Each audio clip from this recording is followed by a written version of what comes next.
Acara ini didukung oleh Desa Pay, cashless-nya kerabat desa Indonesia, sebuah aplikasi pembayaran online.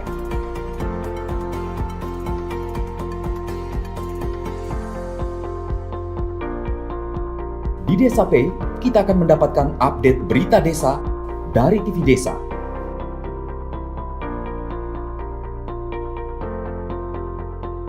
Unduh aplikasi Desa Pay segera. Nah, saya ingin melanjutkan, ingin bertanya juga nih ke Bu Laksmi gitu ya, Bu. Nah, kalau dari pemerintah sendiri, Bu ya, kerabat desa dan sahabat kota nih kayaknya banyak yang ingin mengetahui gitu.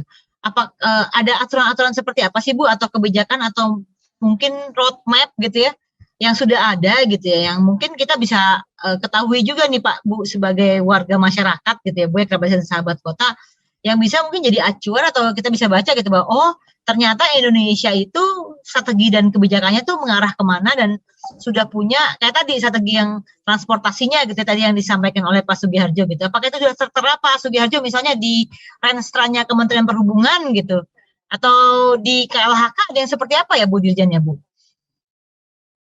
Ya Mbak Asri, jadi kalau yang ditanya adalah seperti apa rencananya, Indonesia selain kita mensubmit NDC atau Nationally Determined Contribution, kita menyampaikan dokumen komitmen kita dalam konteks persetujuan Paris ya, Paris Agreement itu kita menandatangani dan meratifikasi persetujuan Paris atau Paris Agreement itu di tahun 2016.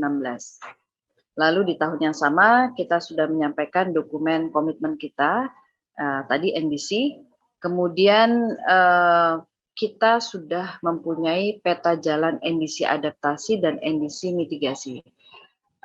Mungkin untuk lebih mudah kan saya boleh share screen ya. Silahkan Bu. Nah ini sangat menarik buat kerabat sahabat kota. Mungkin karena banyak yang belum pernah lihat atau dengar ya Bu ya laporan NDC kita seperti apa nih Bu. Ya kalau boleh saya diizinkan share screen ini ya. Mungkin belum ya. Jadi sementara nunggu izin share screen-nya keluar. Jadi betul bahwa kita atau Indonesia percaya bahwa yang namanya komitmen kalau tidak dibarengi dengan strategi yang konkret dan juga upaya-upaya yang nyata maka itu kalau sekarang apa ya bicaranya janji-janji surga gitu ya atau PHP gitu ya istilahnya sekarang. Jadi NDC kita itu juga sudah dilengkapi dengan dokumen yang kita sebut peta jalan. Ada 2 peta jalan yaitu peta jalan adaptasi dan peta jalan mitigasi. Kenapa ada 2? Karena memang itu adalah 2 pilar utama Indonesia untuk pengendalian perubahan iklim. Apakah sudah terlihat? Yang nyari terlihat. Ya, udah. Sudah terlihat, Bu. Tapi keluar lagi. Ya, wah menarik nih kerabat sahabat kota. Sudah ada juga loh peta jalannya loh untuk bagaimana kita bisa melakukan sama-sama tadi pengurangan emisi. Ini sudah terlihat ya sekarang ya? Iya. Sudah Bu. Baik, ya saya nggak perlu jelasin resiko ya tadi sudah ada. Jadi kalau kita bicara ini adalah komitmen Indonesia untuk pengendalian perubahan iklim dalam konteks nasional. Kita sudah mengadop Paris Agreement ke dalam peraturan perundang-undangan melalui Undang-Undang 16 tahun 2016. Lalu kita punya Nationally Determined Contribution dan kita punya 2 pilar utama yaitu pilar mitigasi dan pilar adaptasi.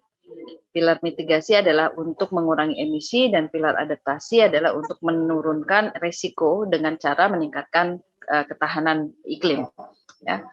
Ini adalah target kita, jadi kita sudah punya target, ini adalah target untuk NDC mitigasi, tadi angka-angkanya disebutkan nih, berapa energi, berapa limbah, berapa IPPU, pertanian, kita punya skenario yang tanpa syarat tadi yang 29%, kita punya skenario yang 41%, kita sebutnya di sini CM1, CM2 gitu ya, CM1 itu yang 29%, CM2 yang 41%. Nah, kita punya peta jalan. Ini adalah contoh di dalam peta jalan mitigasi itu sudah dirinci Untuk sektor kehutanan, dia targetnya berapa, dia akan melakukan apa saja. Ini saya tidak cantumkan semua ya. Untuk sektor kehutanan ini ada 10 kegiatan ya, termasuk diantaranya rehabilitasi lahan terdegradasi, penerapan sustainable forest management, upaya penurunan deforestasi, antara lain melalui pengendalian kebakaran hutan dan lahan.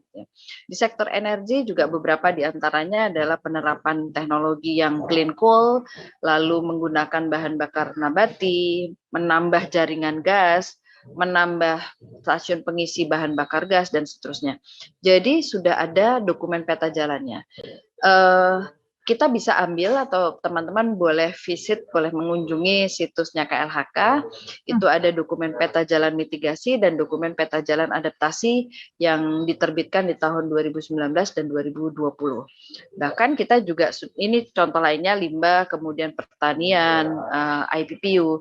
Jadi semua sudah ada detailnya, berapa targetnya dan bagaimana gitu ya. Kita juga sudah mengupdate dokumen NDC kita ini di tahun 2021 Juli kemarin kita mengupdate, jadi dokumen NDC kita semakin lengkap, terutama untuk komitmen adaptasinya. Adaptasinya kita punya ketahanan ekonomi, ketahanan sosial, dan ketahanan lanskap.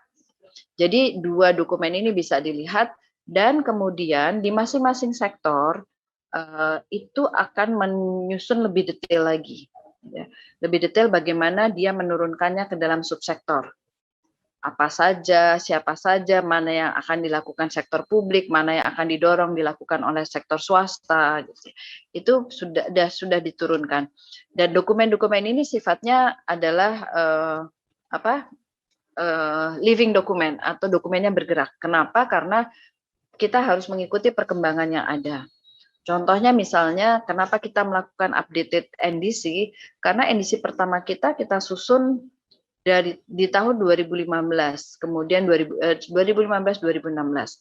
Setelah itu ada perubahan-perubahan terjadi, termasuk kondisi pandemi ini, di mana asumsinya kan kemudian jadi berubah. Beberapa asumsi pembangunan berubah, kemudian juga kebijakan pemerintahnya juga ada yang sudah diperkuat, jadi berubah, sehingga kita kemudian mengupdate. Peta jalan ini juga nanti akan selalu disesuaikan karena kita meletakkan banyak asumsi. Jadi misalnya gini, yang kita sekarang rencanakan ini dengan asumsi nanti di tahun 2030 jumlah penduduk kita sekian juta, tingkat pertumbuhan ekonomi kita sekian persen, kebutuhan energi konsumsi kita sekian, supply demand energinya sekian. Jadi sudah ada asumsi. Kalau ada asumsi yang berubah, tentu saja skenario akan berubah atau hasilnya akan berubah. Jadi itu akan selalu mengikuti. Bukan berarti kita tidak konsisten, karena di dalam konteks Paris Agreement, NDC boleh dirubah, NDC boleh diupdate dengan catatan bahwa komitmennya tidak boleh diturunkan atau there is no sliding back gitu. Nggak boleh ada yang turun, harus meningkat dari waktu ke waktu. Jadi gitu, kalau jawabannya ada. Dan setiap kementerian juga nanti akan menerjemahkannya ke dalam dokumen perencanaannya. Kita kan punya RPJMN, lalu diturunkan menjadi Renstra dan seterusnya gitu. Ya. Itu demikian mungkin.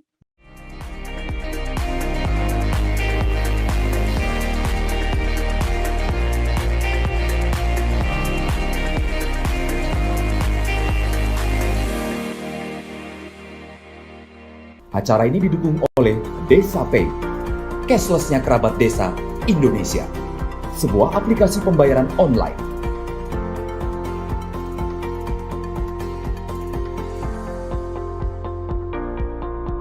Di Desa Pay, kita akan mendapatkan update berita desa dari TV Desa.